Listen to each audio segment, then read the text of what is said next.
Ladies and gentlemen, good day. It is a pleasure once again to speak into your life, because your life is precious, your purpose is valuable, and your destiny is too important to be wasted on things that do not matter. And today, I want to address something that is sabotaging multitudes of people, something that is silently stealing potential, destroying relationships, hindering progress, and disqualifying many from leadership before they ever begin. I want to talk to you about the danger of living reactively. You know, I have discovered that your life is never determined by what happens to you. Never. People may insult you. Situations may disappoint you. Circumstances may frustrate you. But none of these things have the power to control your destiny. What determines your life is not the event. It is your response to the event. Your future is not shaped by incidents. It is shaped by interpretation and reaction. Write this down. Life is 10% what you experience and 90% how you respond. Most people today are living in what I call emotional slavery.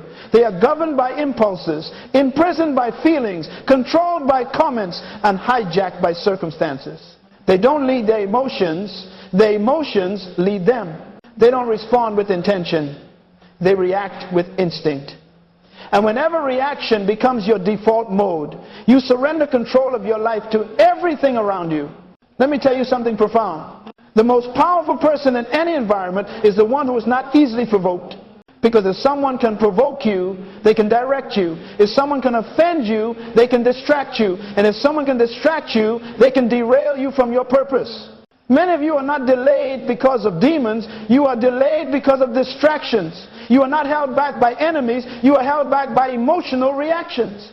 And this is exactly why offense is such a deadly trap. Offense does not simply upset your feelings. Offense interrupts your assignment. The moment you shift your focus from where you are going to who upset you, you have already lost momentum. Purpose requires attention. Vision demands focus. Destiny cannot be reached when your emotions are running in 1,000 directions. I want you to hear this carefully. You were never designed to be managed by the environment. You were created to manage the environment. But how can you manage what is outside if you cannot manage what is inside? This is why the kingdom of God begins with self-government. Before God ever gave Adam dominion over creation, he expected him to have dominion over himself. Your greatest leadership responsibility is not leading people, it is leading your own spirit, your mind, your emotions, and your reactions. If you cannot rule your emotions, you are disqualified from ruling anything else. That's why reacting is dangerous. Reaction means someone else is in control. Reaction means the outside world dictates your inside world. Reaction means your peace is negotiable. Reaction means your destiny can be diverted by comments, criticism, conflict, or confusion. Hear me. A reactive life is a fragile life. A reactive spirit is an unprotected spirit. And that is why today we are going to learn something powerful. How to become unoffendable. How to protect your spirit from the provocations, manipulations, and emotional traps of the age in which we live. Because the truth is simple. This world will give you countless opportunities to react. But you were not created to live by reaction. You were created to live by purpose, discipline, and kingdom identity. Let me close this introduction with this statement. A person who is reactive is easy to control. A person who is unoffendable is impossible to manipulate. Your greatest freedom is not the ability to express your emotions. Your greatest freedom is the ability to govern them. You cannot walk in your assignment if you are controlled by your reactions. You cannot fulfill destiny if you are constantly emotionally disturbed. And you cannot lead others if you are mastered by offense. So today we begin a journey toward the untouchable spirit, the spirit that cannot be offended, the spirit that cannot be manipulated, the spirit that is anchored, rooted, grounded, and established in purpose. Because when you truly master your reactions, you don't just protect your peace, you protect your future. Now that we have established the danger of living reactively, I want to take you deeper to the root, to the foundation, to the very beginning of why this battle over your emotions is so critical. Because you cannot overcome something you do not understand. And you cannot master something you have not properly defined. So let's talk about the purpose of emotions. Ladies and gentlemen, hear me carefully. Your emotions are not evil. Your emotions are not your enemy. Your emotions were created by God. But listen, well, God never intended your emotions to govern your life. They are designed to serve you, not rule you. Assist you, not dominate you. Inform you, not direct you. Let me explain. Every function God created in your soul has a purpose. Your mind was created to think. Your will was created to choose. Your emotions were created to express. But when that order is disrupted, when emotion begins to take the place of will, or when feelings override truth, now the entire soul becomes disorganized. That's why the scripture says, a double-minded man is unstable in all his ways. Unstable emotions create unstable decisions. Unstable decisions create unstable destiny. Write this down. Emotions are wonderful servants, but dangerous masters. God gave you emotions so you could connect with others, interpret your environment, empathize with people, and experience the beauty of life. Emotions are like colors that paint the canvas of human existence. They add depth, texture, warmth, and richness. Without emotions, you cannot love. Without emotions, you cannot appreciate beauty. Without emotions, you cannot experience compassion. And this is where most of the world fails. Emotions were never given the authority to dictate your choices. They were designed to give signals, not instructions. You see, emotions are like indicators on the dashboard of a car. They tell you something is happening, but they do not tell you what to do. You don't obey the indicator, you interpret it. If the fuel light comes on, you don't panic. If the temperature gauge rises, you don't scream. If the check engine light blinks, you don't abandon the car. No, you interpret the indicator and you make a wise decision. But many people treat their emotions as if the indicator is the engine, as if the warning light is the steering wheel. They react to feelings as if feelings are facts. And when feelings take the front seat, wisdom moves to the back seat, and destiny is thrown out of the vehicle. Hear me. Your emotions are real, but they are not always right. They are valid, but they are not always accurate. They are powerful, but they are not always truthful. Most people fail in life not because of their environment, but because of their inner responses. They fail not from lack of skill, but lack of self-management. They collapse not from lack of opportunity, but from lack of emotional discipline. Let me give you a principle. A person who does not govern their emotions cannot govern their future. You were created to exercise dominion. That is the first assignment God gave humanity. But dominion does not begin with land or animals or territory. Dominion begins with self-management. Before you rule anything on the outside, you must rule everything on the inside. If you cannot rule your anger, you cannot rule your life. If you cannot rule your impulses, you cannot rule your decisions. If you cannot rule your reactions, you cannot rule your destiny. So your emotions have a purpose, but not the purpose you may think. Their purpose is not direction, their purpose is detection. They reveal what you are feeling. They do not decide what you should do. Emotions are signals, not commands. Guides, not gods. Messengers, not masters. And until you understand this kingdom structure, spirit over soul, soul over body, truth over feelings, purpose over impulse, you will live your life constantly dragged by the unpredictable winds of circumstance. But when the spirit, the real you, the God-breathed identity sits on the throne of your life, then emotions fall into alignment. They become instruments, not interruptions. Allies, not adversaries. Let me summarize it this way. You cannot live a purposeful life while being controlled by emotional reactions. Purpose demands clarity. Destiny demands consistency. Leadership demands stability. And none of these can coexist with emotional instability. So today, remember this principle and write it deep upon your heart.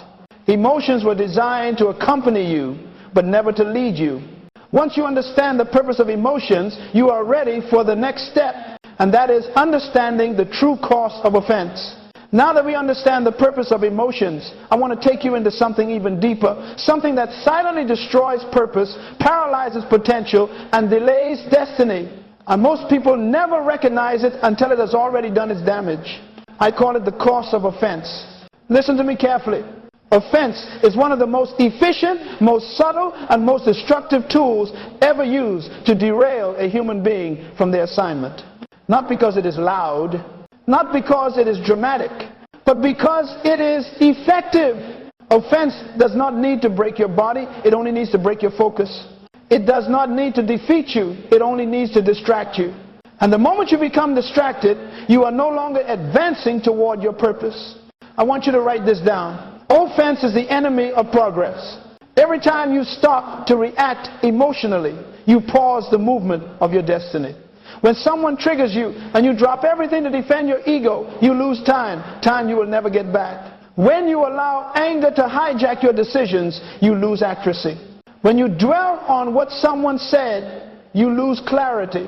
Ladies and gentlemen, please hear me. Offense is a thief. It steals your energy. It steals your peace. It steals your creativity. It steals your focus. And eventually, it steals your future. Let me tell you something very important. Offense shrinks vision. When you become offended, your world becomes small. You no longer see the goal. You only see the insult. You no longer see the assignment. You only see the annoyance. You no longer see the possibilities. You only see the provocation. Great destinies require great vision. But offense tunnels your vision until the only thing you can see is your pain. Hear this. You cannot walk into a large future with a small perspective. An offense makes everything small. Not only that, but offense reveals something deeper, something internal, something you may not want to admit. Offense exposes unhealed places. People can only offend you in areas where you are still vulnerable. You are not reacting to what they said, you are reacting to what was already inside you. Offense is often the echo of an old wound. So when someone triggers anger in you, the anger was already there. When someone triggers insecurity, the insecurity was already there. When someone triggers fear, the fear was already there. Offense is not created by the moment, it is exposed by the moment. I want you to remember this.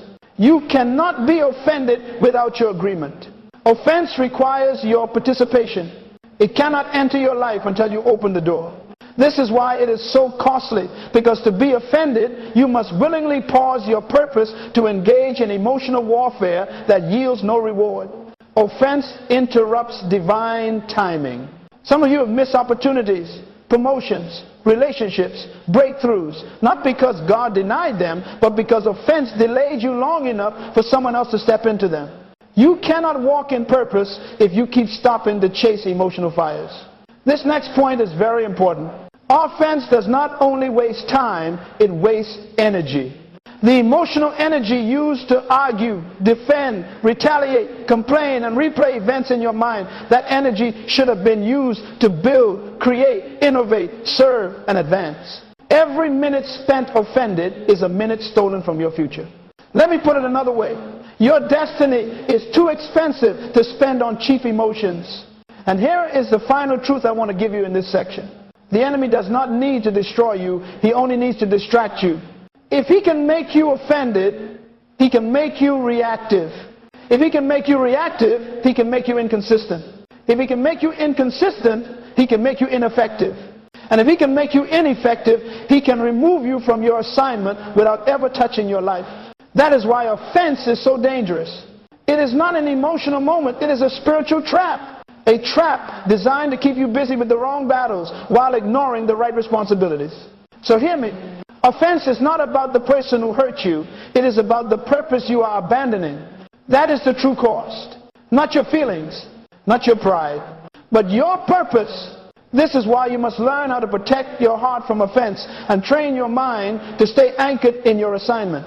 Because when you refuse to be offended, you remain unstoppable, unshakable, and undeterrable. You keep moving. You keep growing. You keep advancing toward destiny. And nothing, no words, no insult, no criticism can take you off course. Now that we understand the cost of offense, I want to take you even deeper to the very mechanism by which offense enters your life. Because offense does not simply appear. It does not magically materialize. It has a pathway, a structure, an entry point. Ladies and gentlemen, you cannot fix what you cannot identify. So today, we are going to identify how people gain access to your emotions. I call this the anatomy of a trigger. Listen carefully. A trigger is not the event itself. It is your internal interpretation of the event. Two people can experience the same moment. One is calm, the other is explosive. What is the difference? Interpretation. This is why the scripture tells us, as a man thinketh in his heart, so is he. Not as a man experiences, as a man thinks. Your triggers are rooted not in the world outside you, but in the world inside you. Let me define it clearly. A trigger is an unhealed, ungoverned, unexamined part of your soul that reacts before your mind can respond. It is a place where your emotions still hold authority. It is territory where your spirit has not yet taken dominion. And until you understand where your triggers come from, you will continue to blame the wrong people for the wrong battles happening in your life. So let's break this down very simply and very powerfully. There are three doors through which offense and emotional disturbance enter. Door hash shown. Identity, insecurity. If you do not know who you are, anyone can tell you who you are not. And if you don't understand your value, anyone can make you feel worthless. This is why Myles Munroe always taught, the greatest discovery in life is self-discovery. Because until you discover yourself, you cannot protect yourself. Most emotional reactions are not reactions to the person, they are reactions to the fear that the person's words might be true. You're not offended because they insulted you.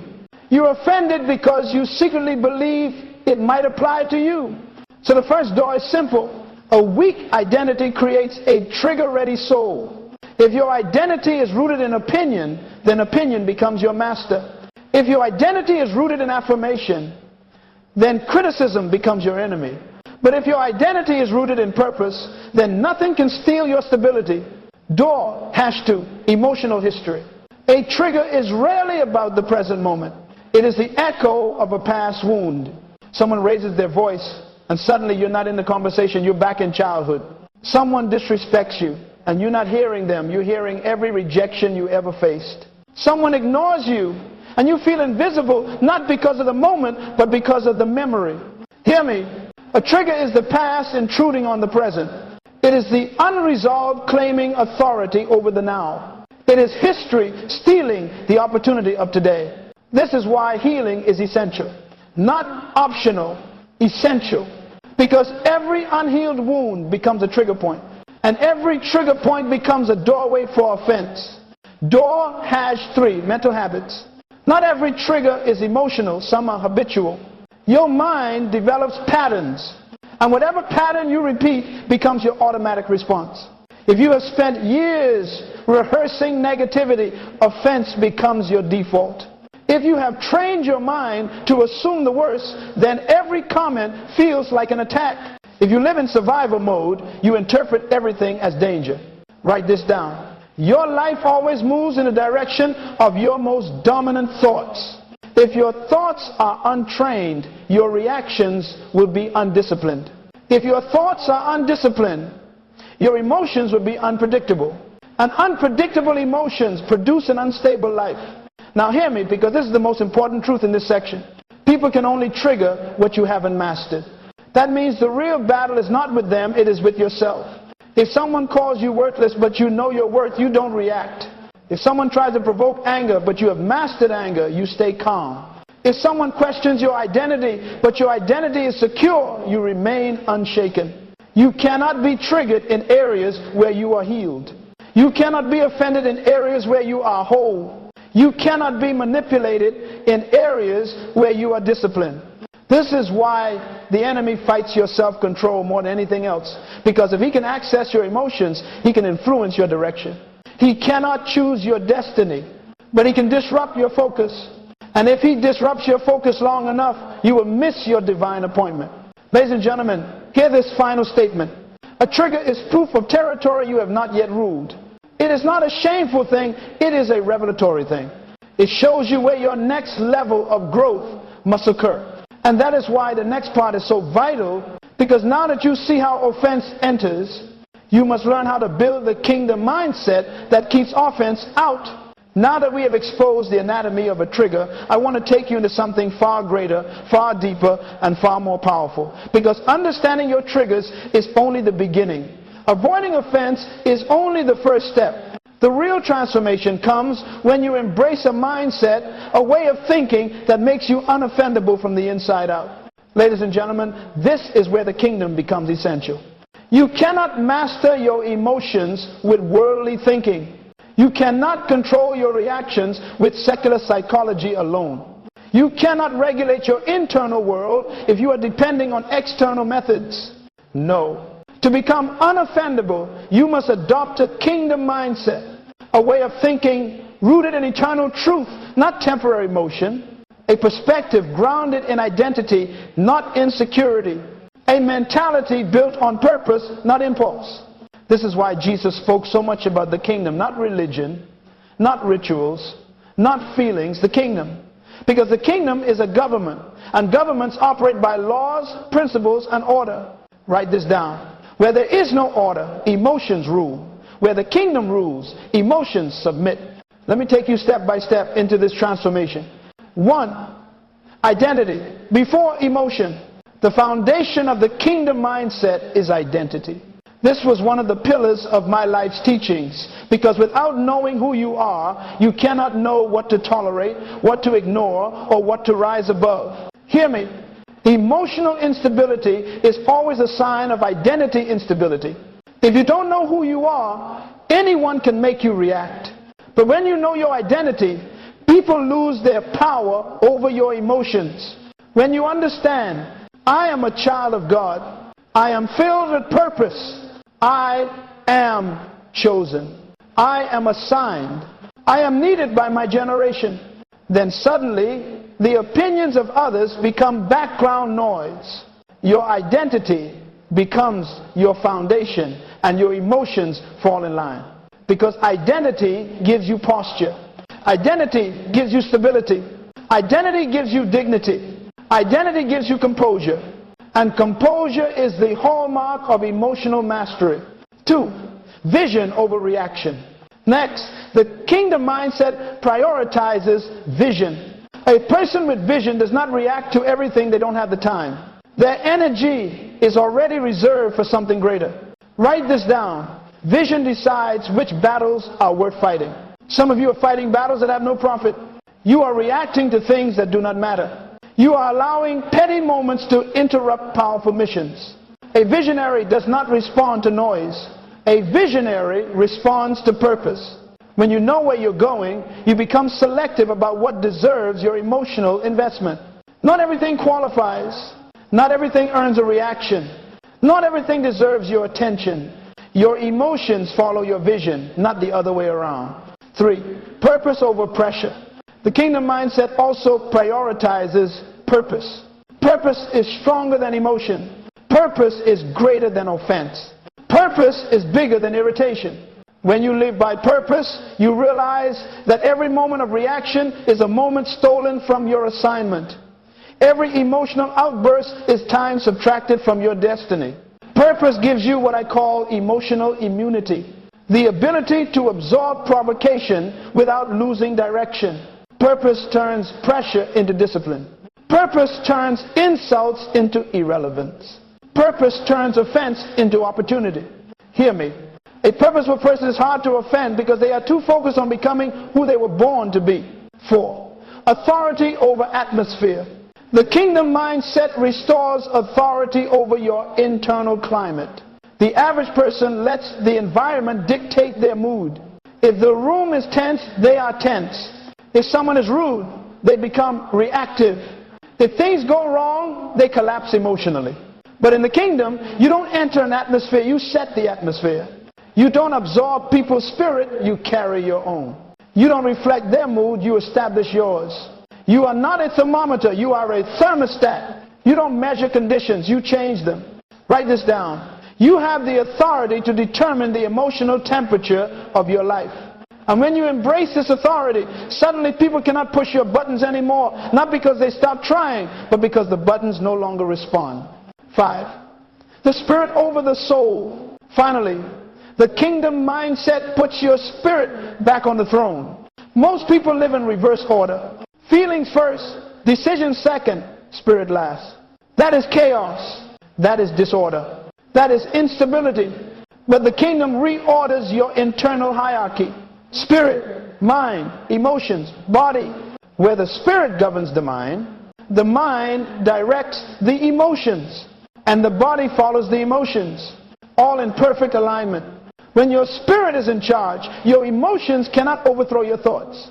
Your reactions cannot bypass your reason. Your feelings cannot sabotage your destiny. Your emotional world finally comes under divine management. Let me summarize this section with one powerful truth.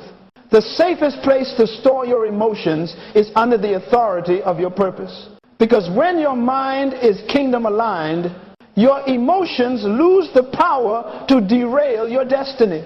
You become stable. You become calm. You become anchored. You become unoffendable. You develop what I call the untouchable spirit. A spirit that is sensitive enough to feel, mature enough to understand, and strong enough to remain steady. And now that your mindset is established, the next step is learning how to interrupt the emotional hijack in real time. Now that you are beginning to understand the kingdom mindset, I want to give you something extremely practical, something simple but powerful, something you can use the very moment your emotions begin to rise. Because no matter how mature you become, no matter how focused you are, no matter how deeply rooted your identity is, you will always face moments that try to provoke you.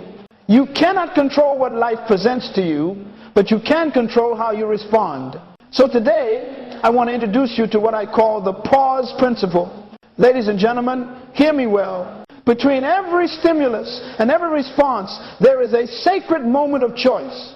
Most people ignore that moment, but great leaders, kingdom people, emotionally disciplined individuals, they seize it. This is the difference between reacting and responding. Reaction is automatic. Response is intentional. Reaction is emotional. Response is spiritual. Reaction is impulsive. Response is purposeful. And the key to shifting from reaction to response is the pause. Let me tell you something important. The pause is not weakness. The pause is wisdom. The pause is not hesitation. The pause is governance. The pause is not a delay. The pause is dominion. Because the pause gives your spirit time to take the throne before your emotions seize control. So let me give you the simple structure. It is only 3 steps, but these 3 steps can save your relationships, your reputation, your opportunities, and your destiny. I call it the 3-second rule. 1, stop, freeze, the reaction. The first step in mastering your emotions is simply to stop. When something irritates you, stop. When someone insults you, stop. When your child disappoints you, stop. When your spouse says something sharp, stop. When a business deal goes wrong, stop. When life frustrates you, stop. Don't speak. Don't act. Don't respond. Just stop. Stopping does not mean surrender. Stopping means you are choosing to lead yourself. Because the moment you stop, you interrupt the emotional hijack. You break the cycle. You freeze the reaction before it solidifies into behavior. Write this down. If you cannot stop, you cannot lead. The strongest person in the room is not the one who reacts the fastest. It is the one who can pause long enough to remain in control. See, remember who you are and what you represent. Once you stop, the next step is to see clearly, to see properly, to see with kingdom vision. You can't see when you're reacting. You can't see when emotions are flooding your mind. You can't see when offense is clouding your judgment. The pause gives you time to see. In that moment, you ask yourself, who am I? What am I called to do? How does a person of purpose respond? What is my character in this situation? Does this reaction fit the future I am building? What will this look like tomorrow, next year, in eternity? This is why vision is critical. Vision reframes the moment. When you see yourself correctly, you interpret the moment correctly. When you see your purpose, the offense loses power. When you see your destiny, the insult becomes irrelevant. Hear this. The pause gives your spirit time to speak. And when the spirit speaks, emotions must submit. They cannot lead you where your purpose refuses to go. 3, choose the response aligned with purpose does. After you stop, after you see, then you select. Now selection is powerful because it means you are not a slave to emotion, you are a steward of emotion. You are not reacting, you are deciding. And decisions create destiny. In that moment, you choose. Peace over provocation. Purpose over impulse. Wisdom over reaction. Silence over argument. Understanding over assumption. Composure over chaos. Dominion over disruption. You choose. And when you choose intentionally, you reclaim authority over your life. Write this down. Power is not in the emotion. Power is in the restraint. The one who can control their emotions can control their outcomes. The one who governs their reactions governs their future. The one who pauses becomes unoffendable, not because triggers disappear, but because triggers lose their authority. Your emotional maturity is not measured by how you feel. It is measured by what you choose after you feel. Let me close this part with this truth. When you pause, you protect your purpose. The pause saves you from regret. The pause saves you from unnecessary battles. The pause saves you from damaging relationships. The pause saves your reputation. The pause saves your destiny. And when you master the pause, you become a leader of your life, not a follower of your emotions. Now that you know how to interrupt the emotional hijack, it's time to learn the practical daily steps to becoming an unoffendable person. Now that you understand how to interrupt the emotional hijack, I want to take you into something extremely important. The daily practices that transform emotional stability from a momentary victory into a lifestyle. Ladies and gentlemen, hear me well. Becoming unoffendable is not an event, it is a discipline. You do not reach this place by accident. You reach it by intention, by practice, by commitment. And if you can master these steps, you will rise above 99% of the emotional chaos that destroys relationships, careers, peace, and purpose. So let me guide you with the same clarity I use when training leaders.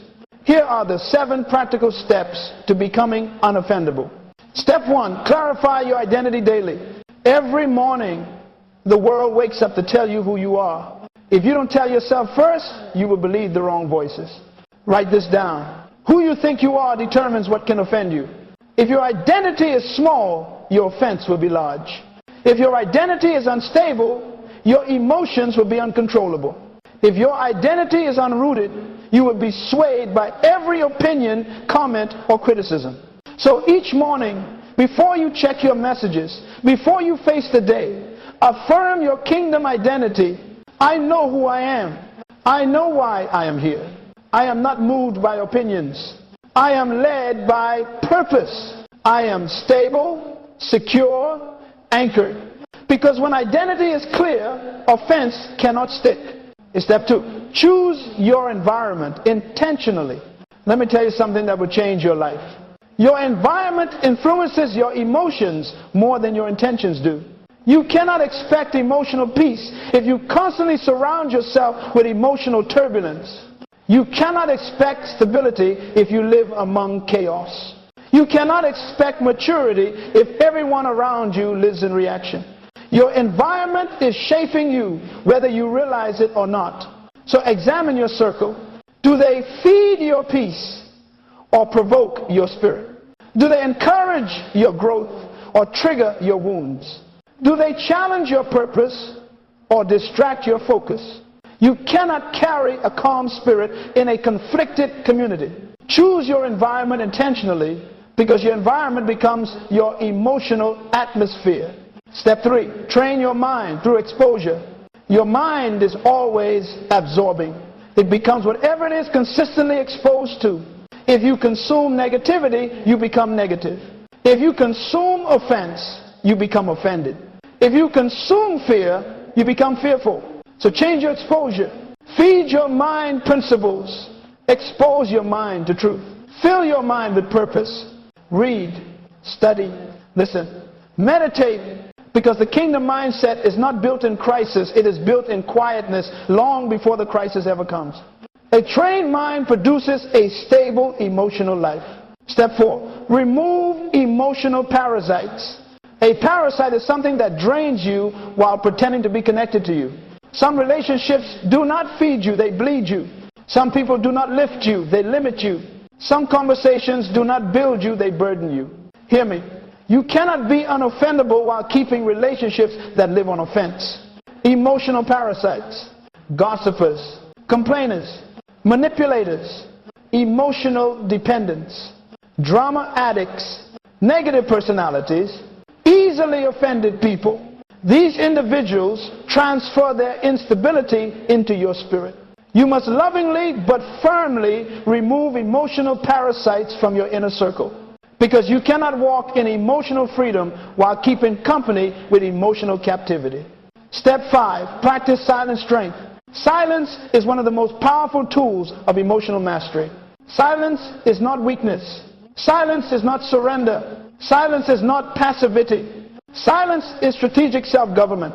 Hear this. When you speak in anger, you give away authority. When you stay silent, you keep your position. Silence confuses manipulators. Silence disarms critics. Silence protects your dignity. Silence gives time for wisdom to rise. Silence reminds you that your emotions are not the boss. Practicing silent strength builds emotional muscle. Step 6, master the art of interpretation. Offense does not come from events, it comes from interpretation. Two people can hear the same words and walk away with opposite emotions. Why? Because emotions follow meaning. So before reacting, ask yourself, what else could this mean? Is this worth absorbing? Is this moment bigger than my purpose?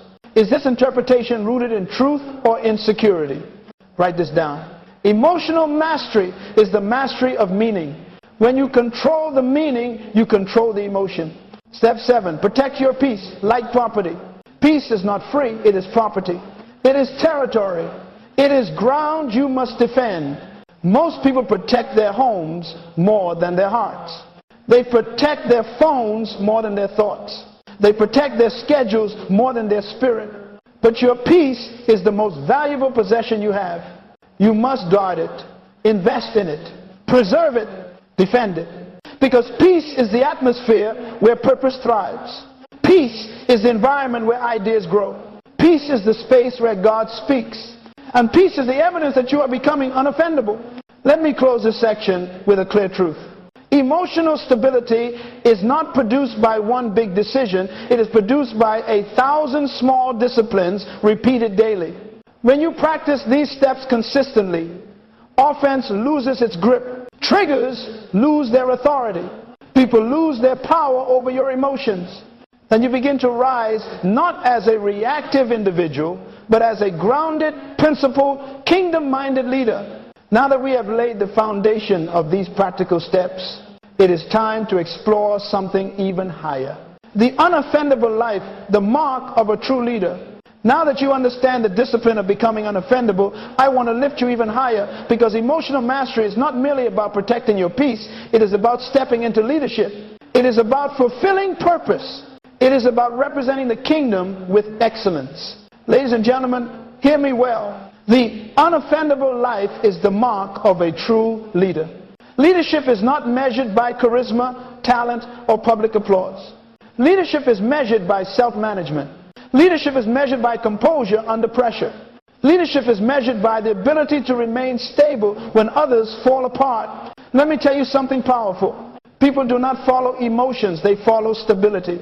A reactive person cannot lead, because no one can trust a spirit that fluctuates with the weather. A person who is easily offended cannot guide others, because offense turns leaders into followers of their own impulses.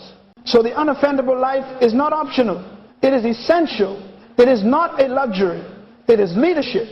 1. Composure is leadership. Before people listen to your words, they study your temperament. Before they trust your vision, they observe your reactions. Before they follow your direction, they evaluate your emotional control. Write this down. A composed spirit communicates competence. Composure says, I am in charge of myself. Composure says, I cannot be pushed off my path. Composure says, I can be trusted with responsibility. Your stability is your credibility. 2. Emotional control builds influence. Everyone is drawn to the person who stays calm in chaos. Everyone respects the one who can stand still in the storm. Everyone values the one who does not crumble under pressure. This is why true influence always begins with emotional mastery, because emotional control produces confidence, predictability, safety, reliability, trustworthiness, and trust is the currency of leadership. Hear this. People follow those who remain steady when life becomes shaky. That is why becoming unoffendable expands your influence, because your presence becomes a place of peace, strength, and assurance. 3. Your calm becomes a weapon. Calmness is not weakness. Calmness is not passivity. Calmness is not resignation. Calmness is control. Calmness is clarity. Calmness is authority. Calmness is the loudest statement you can make in the presence of conflict. The world expects an explosion. You give them composure. The world expects retaliation. You give them restraint. The world expects anger. You give them alignment.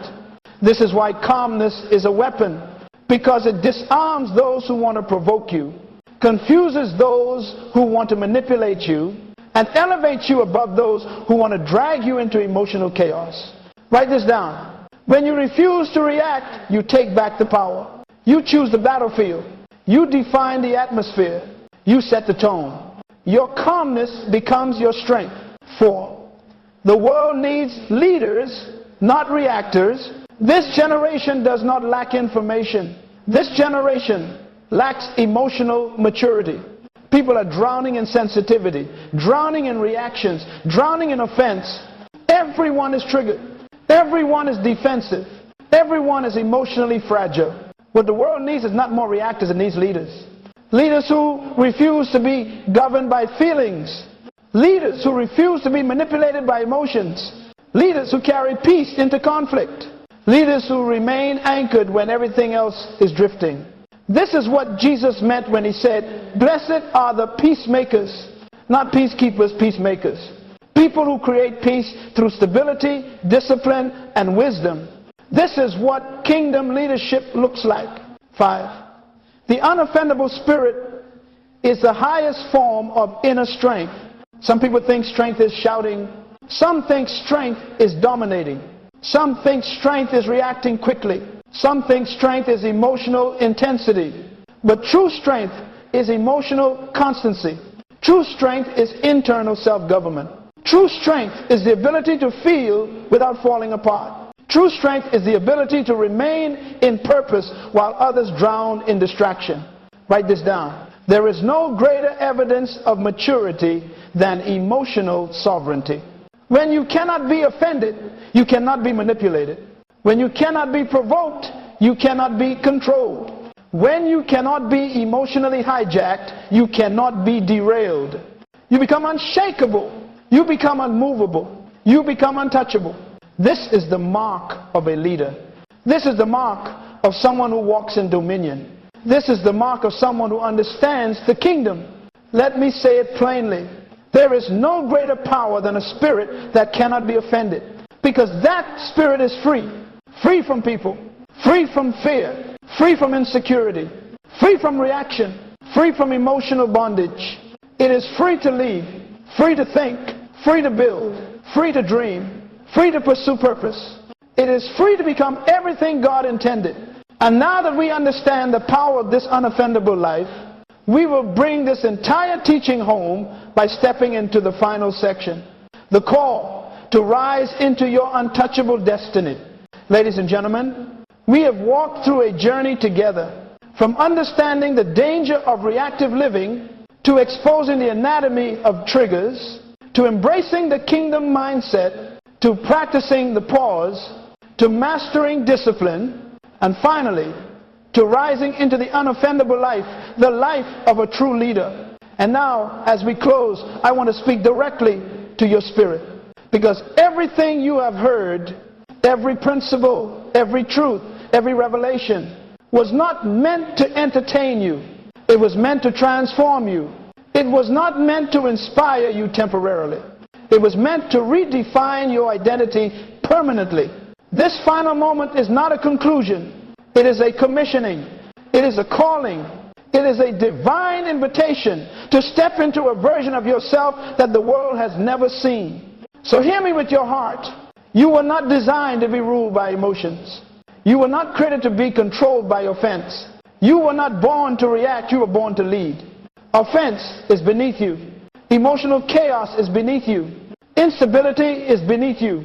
Petty battles are beneath you. You are a child of the kingdom. You carry divine purpose. You are an ambassador of heaven. You are a steward of destiny. You are a vessel of wisdom. You are a leader designed to influence, not imitate, to govern, not react, to assign meaning, not absorb confusion. Write this on your heart. The world cannot pull you down unless your spirit steps down to its level. You were never meant to live in the emotional basement of humanity. You were meant to stand in the upper room of clarity, vision, and discipline. Your birthright is dominion not over people, but over yourself. So today, I call you to rise. Rise above offense. Rise above insecurity. Rise above emotional reactivity. Rise above the voices that try to steal your peace. Rise above the triggers that once owned your attention. Rise into the stability that marks great leaders. Rise into the composure that marks kingdom ambassadors. Rise into the unoffendable life that sets you apart. Hear this prophetic truth. Your future requires a stronger version of you than the one offense has been shaping. But the version of you that is coming is focused, disciplined, anchored, unmovable. The version of you that is emerging cannot be manipulated by emotions, cannot be derailed by criticism, cannot be controlled by people. The version of you that is rising is calm under pressure, wise under provocation, steady under stress, and clear under conflict. The version of you that God designed is untouchable. Not because challenges disappear, but because your spirit has taken dominion over them. Not because people stop provoking you, but because provocation no longer has access to your emotions. Not because life becomes easier, but because you become stronger. So today, declare with conviction, I am done living reactively. I will not be governed by feelings. I take dominion over my emotions. I protect my peace as my divine territory. I refuse to be offended easily. I choose growth over reaction. I choose purpose over provocation. I choose discipline over impulse. I choose the kingdom mindset. I am unoffendable. I am untouchable. I am who God says I am. And I will live from that identity every day. This is your calling. This is your challenge. This is your rise. Go forward now. Into your life, your work, your relationships, your purpose. As a person who is not shaken, not pushed, not dominated by emotion, but governed by wisdom, guided by vision, anchored in identity, and strengthened by the Spirit. Go forward with the dignity of a leader. Go forward with the courage of a visionary.